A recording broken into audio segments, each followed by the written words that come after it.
Welcome to Between Batches, where life happens between batches.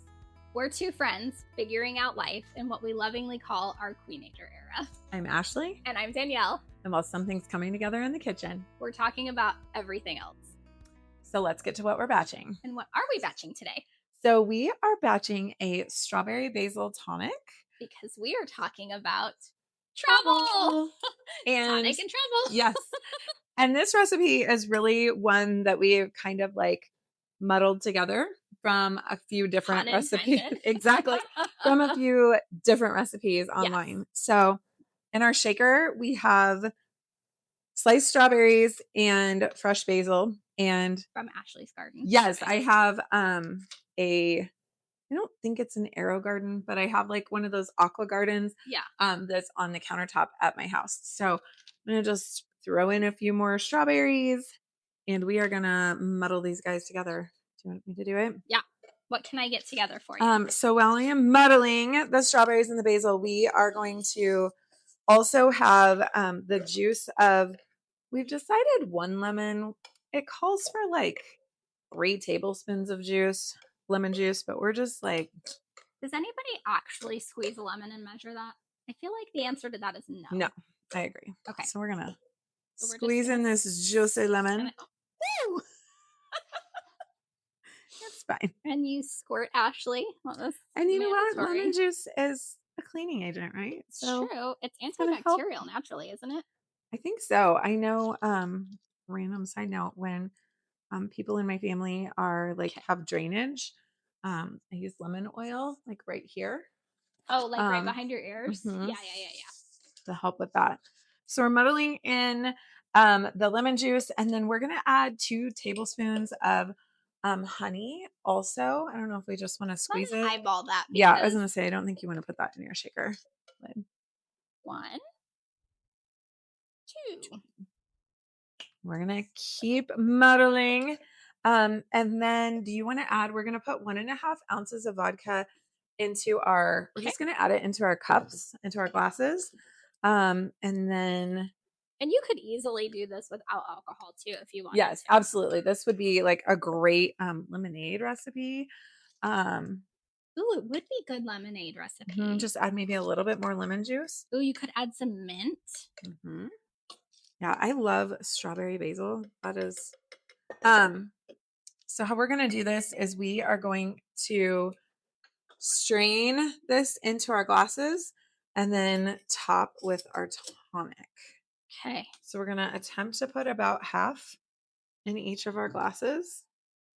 We're totally eyeballing this, by the way. Yeah. If you think that we measure, what do they call it? The people that are like actual drink makers. Oh, I don't know, like a mixologist. Yes, person. That's it.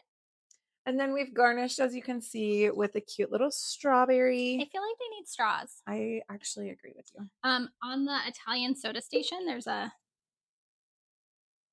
cup of straws. Oh my gosh, this looks so refreshing. Use our straw to kind of stir it up. And we will, as always, put this in the show notes or on one of our social pages, so you'll have access to the recipe that we've made up. And you can make it up too and make it your own. Cheers. Right. Cheers, friend. Hey, you're supposed to look in the eyeballs. Cheers. Do you know what happens if you don't? No. 7 years of bad sex. Oh, that's fun.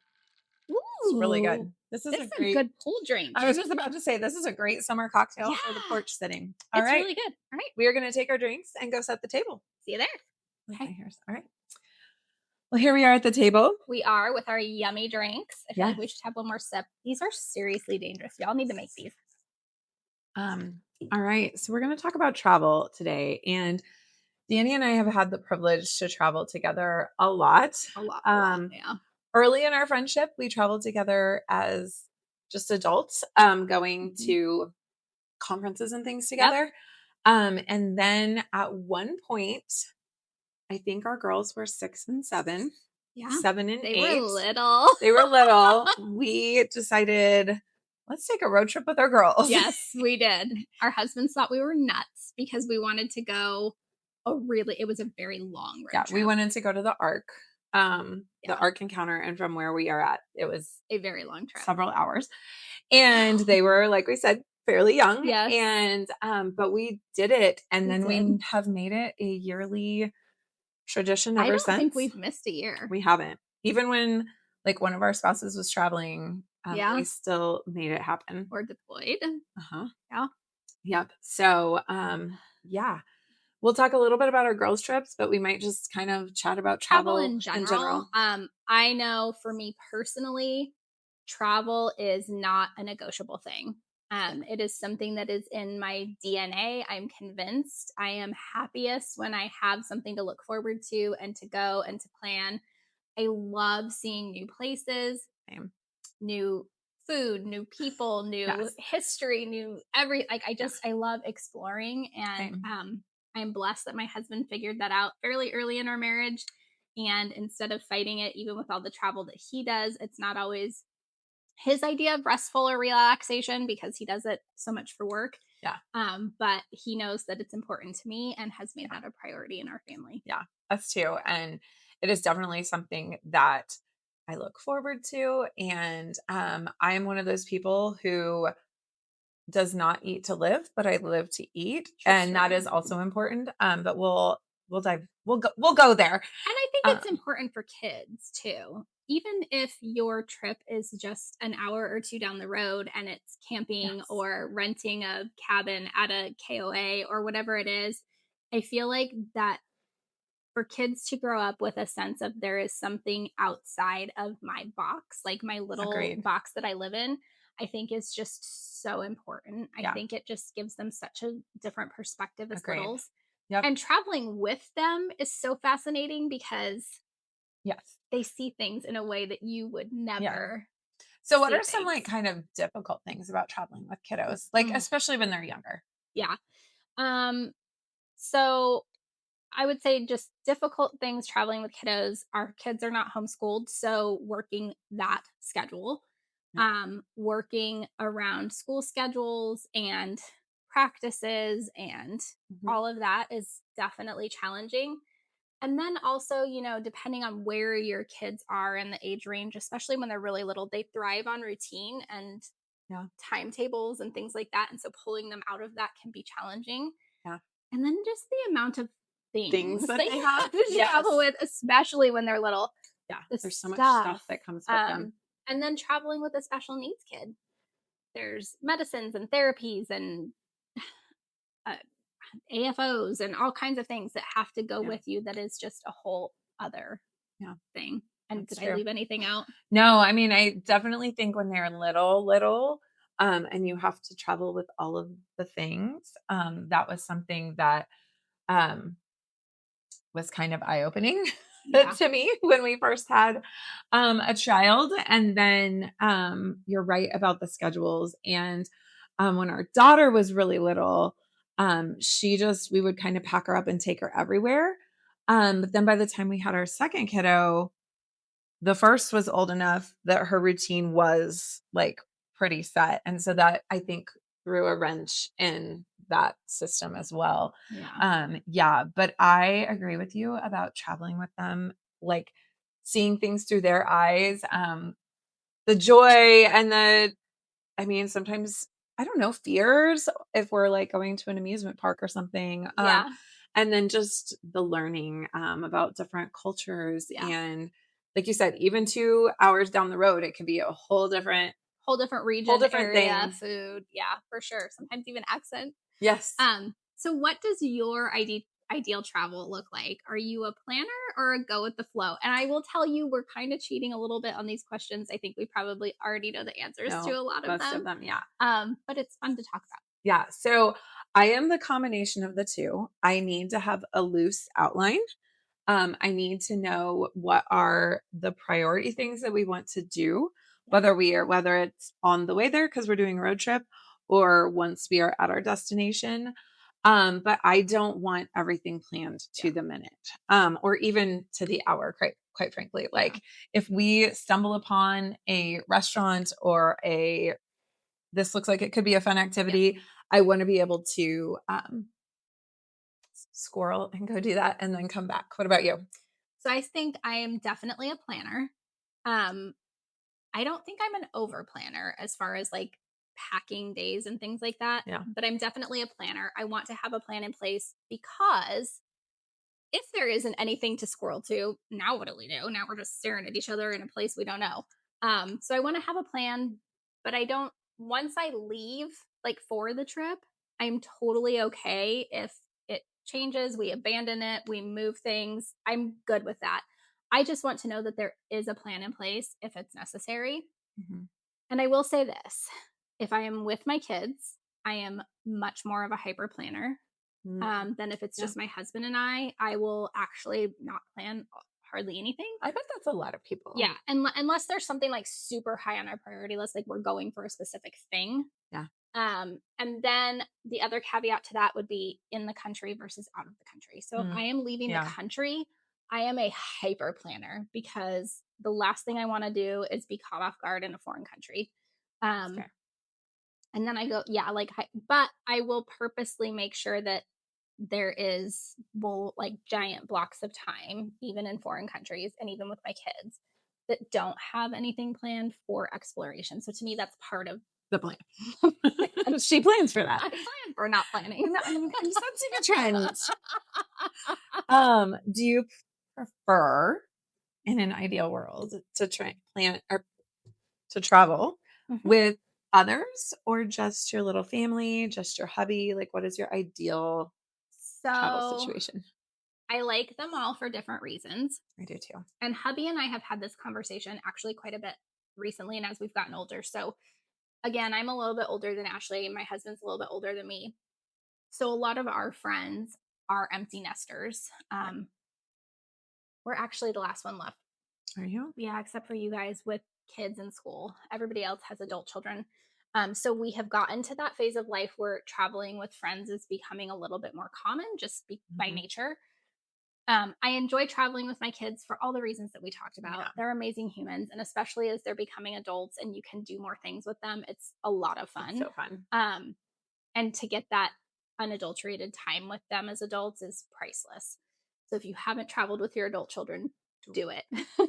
And then traveling with them as children is great. I love traveling with just my husband and I because we don't have to have a plan and we can kind of just wing it. And if the reservation gets messed up or the plane is delayed, there's like nobody having a meltdown or anybody else that we have to worry about. And that's always a relief.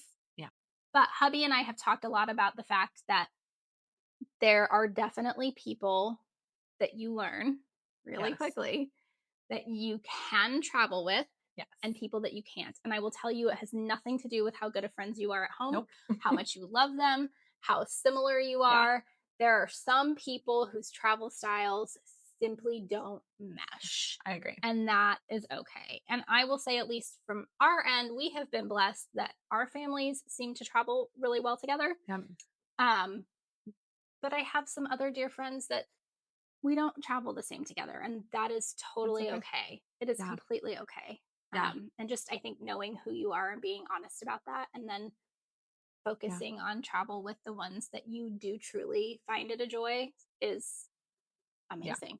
Yeah. And I agree that I just love to travel. So I'll travel with whatever situation I'm allowed to. We have taken some great trips with I have a handful of very close friends from high school. Yes, you do. And we have who have amazing husbands. And we have done some really fabulous trips. And what I like about trips with a group like that are all adults is that if one or two want to go do this, they can. If one or two want to go do this, they can. Yes, if we just want to lay by the pool and drink, you can do that too. Yes. And you'll have somebody that wants to do it with you. My husband is very much an adventure traveler, which I am in the right setting. But if I am going to anywhere tropical, to an all-inclusive, especially a beach or an all-inclusive or whatever, I want to have at least a day where I can do nothing but lay out, whether it's by the ocean or by the pool. Yeah. And that makes him crazy. He starts to go stir crazy. So that is where it's nice to travel with at least another couple because I don't feel bad and he doesn't feel bad and we can both get what we want. Yeah. We love traveling with our kids and we try to make a point of doing that a couple of times a year. I think I've previously discussed that my son is in Boy Scouts, and the Boy Scouts camp out once a month.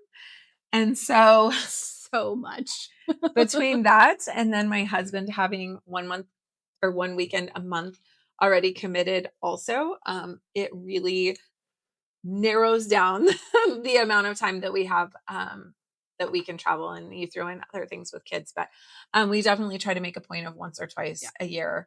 What is the best trip that so we're going to do this question, the best trip we've ever taken, in twofold. Yes. The best trip that you've ever taken, and then what is your favorite girls trip that we've taken? Oh, okay. So the best trip I've ever taken, period, would have to be a trip that hubby and I did. And we went to Ireland and Scotland for 2 weeks, and we booked a private tour. So it was just our group of 4, and it was phenomenal. It was when you guys did that. Best thing I've ever done. And the gentleman who runs the company that we hired to do our tour was fantastic. And it was truly one of those trips where you get back and you're like, that is a once in a lifetime experience. It was so cool. And it was nice because it was just for adults. It allowed us to have a faster pace than we normally would have. But because we had never been to either one of those countries before, it was nice to see them all. And now we have places that we want to go back and spend purposeful time in, which I think, again, is a someday plan, but super fun. So what is your favorite trip ever? I think my favorite trip ever is when we went to Hawaii as a family. And it was one of those trips, like I discussed, where we knew the things that we wanted to do. But because my husband had just returned from a deployment, we also made it like very intentional family time. We were able to ride, like to go over on a military plane, which my son thought was just like the coolest because it was one of the refueler jets, and he got to go down in the boom. And I'm with him. That would be super cool. It was really fun. And it was hopefully not a once in a lifetime trip, but probably mainly because of the ages that the kids were and just the whole mix of everything. But that was an amazing trip. We took a boat out into the ocean, which I did not realize. And this is like my naivety, I guess, that there are like the sandbars in the middle of the ocean that you can just put your boat up into and get out, and like you're walking in the ocean, and like the sea turtles are coming up. Like, it was wonderful. So cool. It was super fun. Yeah. That would be cool. Okay. Favorite girls trip. It's hard. You guys, we've been so many really fun places. Okay, so let us tell you a little bit about the rules, because there are rules. So girls trips, it has to be a road trip. We broke that rule once during COVID because of COVID. Has to be a road trip, and it's just the 4 of us, and I can't remember. I mean, I think those are the 2 that I remember. Like we originally said we were not going to ever go back to a place, but we did. But we did once. I think those were the main. So saying that, I think my favorite is our repeat destination. So it's pretty fabulous. Go to this small little place called Dauphin Island, not Dolphin, Dauphin, Dauphin. And it's off the coast of Alabama in the ocean, in the Gulf of Mexico. And I guess it's the Gulf, not the ocean, but kind of the same thing, right? Or the Gulf of America. Is that what they're calling it now? Details. Whatever it is now on the map. There. And our favorite thing, I think I can speak for both of us about this, is they don't allow any commercial businesses on the island. So if you are looking for like this roaring nightlife and thousands of restaurants and people and all of that rigmarole, it is not your place. It is teeny tiny. Like you can stand on one side of the island and see the other side of the island. You can walk in like 5 minutes. It's longer, and we get a house and we park our booties on the sand and we stay there for as long as we can afford to. We get groceries on our way in. Yep, because there is not a grocery store on the island. No. And we have gone there twice. We broke the don't go back rule. No, we've been 3 times. Well, we've been twice as a girls trip, and then we went last year with our families. Yes, and I've been 4 times because I went once with took our my mom and my husband's parents. So if I'm not picking that girls trip destination, I think I would probably say when we went to Pigeon Forge. Oh, that went was to Pigeon fun. Forge, Tennessee. We got this adorable house in the mountains. It was we got 3-day passes to Dollywood. If you guys have not been to Dollywood, again, nobody's sponsoring us to say this, but it is, in my opinion, the best amusement park. We had so much and fun. I've been to all of the big amusement parks. All of the different Disneys, all of the Universals. Like, I've been to all of those, and Dolly does a good job. She does, and she keeps it real. Like, it's affordable, great food, yeah, great roller coasters. My daughter learned on that trip that she does like roller coasters, which I was super thankful for. That's where the girls got their shirts, right? That say "Be a chicken, not an eagle." No, be an eagle, not a chicken. So there's one of the roller coasters that's like an eagle, and you are like dangling from the wings. Yep. And the shirt said, like basically don't be a chicken, be an eagle. Yeah. Something along those lines. That one was really fun. Colorado. Yeah. That one was short but fun. We went to the Dude Ranch. Yeah. In Colorado Springs. The Ark. Yep, we went to the Ark. We've been to the Wisconsin Dells, which was another wonderful one. Too. I know. We did in Oklahoma,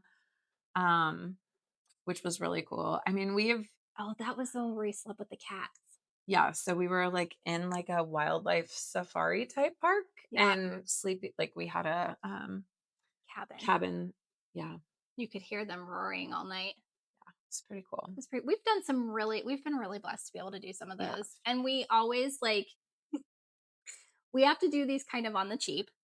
So we always find an accommodation that is decent but not crazy. Over the top. And we go to Aldi before we leave, and we buy all of our groceries except the cold. Well, sometimes even the cold food. Depends how far we're going. But if we're going someplace that's not too far, or really far, we'll stop on our way in at an Aldi and pick up the rest of our cold food, and we cook at the houses, which your daughter actually said one time was her favorite part of our girls' trips. It wasn't the eating out and the amusement parks; it was the making meals together.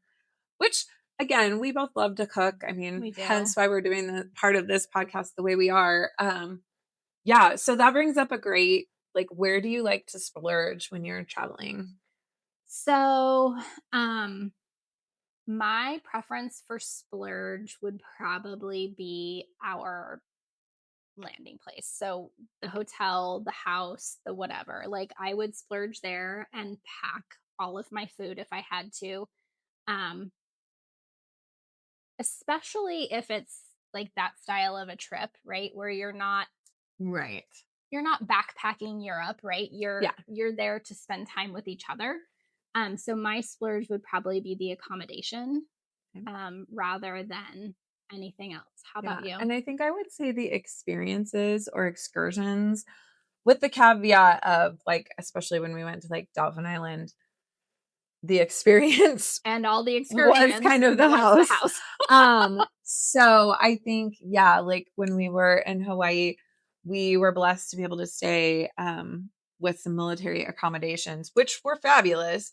But then when we rented a boat and we went out, when we did the luau, we kind of splurged on the luau a little bit. So I like to do those sorts of things is where, I also do want to have one meal that is at least one meal that is it doesn't have to be fancy, but is I didn't cook it local to the place where I am. I will say we are good about that. We do not do a lot of chains when we travel. No, it's all, and not when we travel as a family either. Us either. That's kind of one of our rules. Yeah, I agree, because I want to experience where I'm at. Yes. Where is a place that you've traveled that completely exceeded your expectations? Oh, wow. So many. Dauphin, like we talked about. Washington, D.C., I could feel like I could go back there a million times over and always find something new and wonderful. But I think big one was Scotland.